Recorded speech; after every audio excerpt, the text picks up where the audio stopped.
왜 나이를 먹으면 어린이집 교사, 유치원 교사를 하기 힘들어질까요?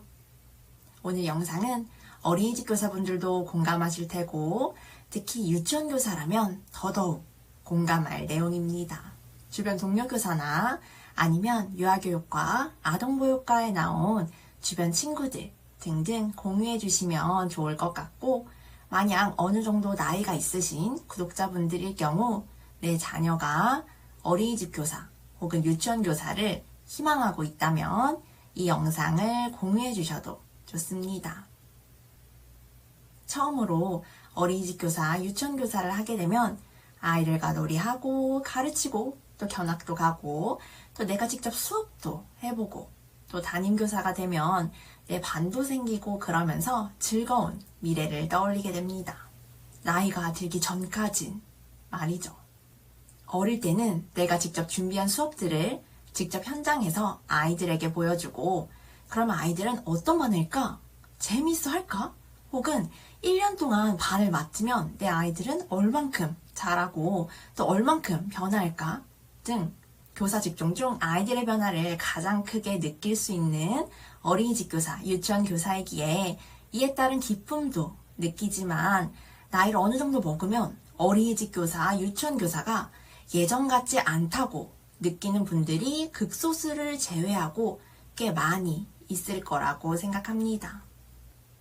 어린이집 교사는 보통 앉아서 좌식 생활을 하기 때문에 무릎을 많이 사용하게 되고, 유치원 교사는 아이들 기준에 맞춰진 의자로 장시간 앉으면 허리가 아파오기 일쑤입니다.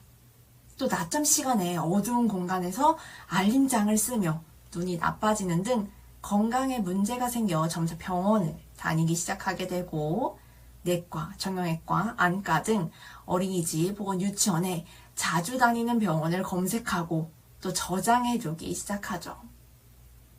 그리고 아이들 기준에 맞춰진 세면대, 서랍장, 앉은뱅이 책상 등은 허리를 삐끗하기 일쑤이고, 무거운 비품이나 교재교구 등을 꺼내고 정리하면서 무릎과 허리에 무리가 가거나 또 선생님에게 갑자기 달려가서 안기거나 매달리는 아이들로 점차 체력에 힘에 부치게 되고, 이로 인해 이전에 먹지 않았던 비타민과 영양제 등을 점차 챙겨 먹기 시작하게 됩니다. 평소 몸이 좋지 않거나 자주 아픈 선생님들의 경우 나이와 상관없이 갑자기 허리 디스크나 목 디스크에 걸리고 계절마다 감기에 걸리는 게 일상이 되기 시작하죠.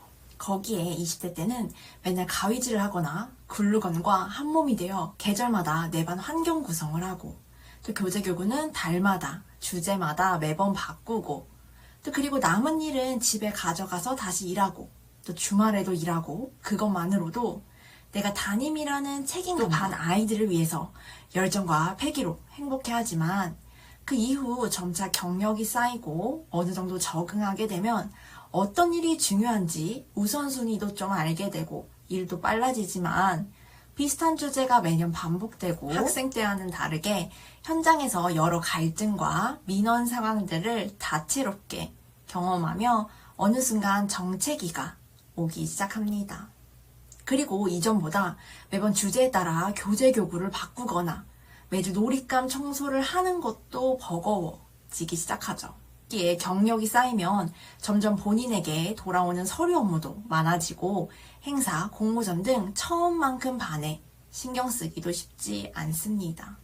그러다 보면 분명 퇴근했는데 다시 일 순서도 뒤죽박죽되고 경력이 쌓일수록 일은 더 많아지고 끝이 없습니다.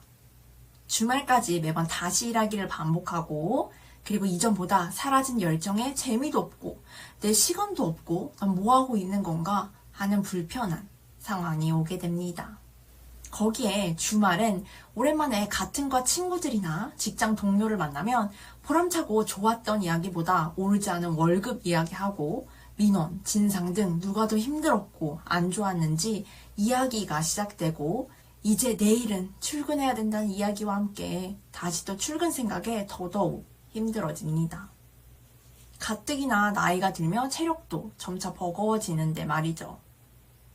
그리고 특히 유치원은 나이가 어린 교사를 선호하는 경향이 좀 더 강하기에 어느 정도 경력을 쌓거나 결혼을 하게 되면 취직 시에 유치원으로 재취업을 하기보단 자연스럽게 어린이집으로 이직하는 수순을 밟게 됩니다.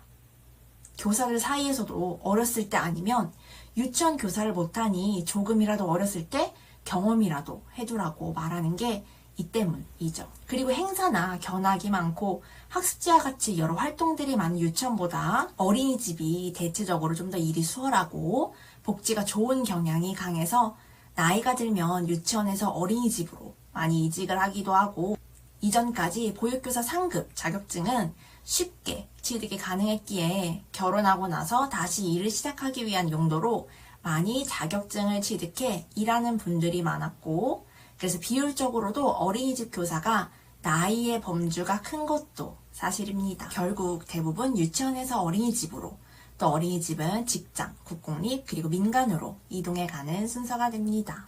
그러면 일은 편할 수 있어도 내 월급과 복지는 점점 줄어드는 상황을 맞이하게 되죠. 또 교사로 일하다 결혼을 하고 아이를 키우고 있는 분들이라면 아이들 입학과 졸업과 같은 아이들 개인 행사 혹은 아이가 아플 때 등등 예기치 못한 상황들로 눈치 보는 상황이 많아지고 체력적으로 더더욱 남들보다 힘에 부치게 됩니다. 특히 아이가 자라서 초등학교라도 들어가면 아이들이 빨리 하원하기 때문에 아이들을 돌보기 위해 또 다른 학원을 알아보며 지출을 들리는 상황을 맞이하거나, 결국 여의치 않으면 아이에게 전념하기 위해, 그리고 스스로가 감당하기 너무 힘들기에 직장을 그만두죠.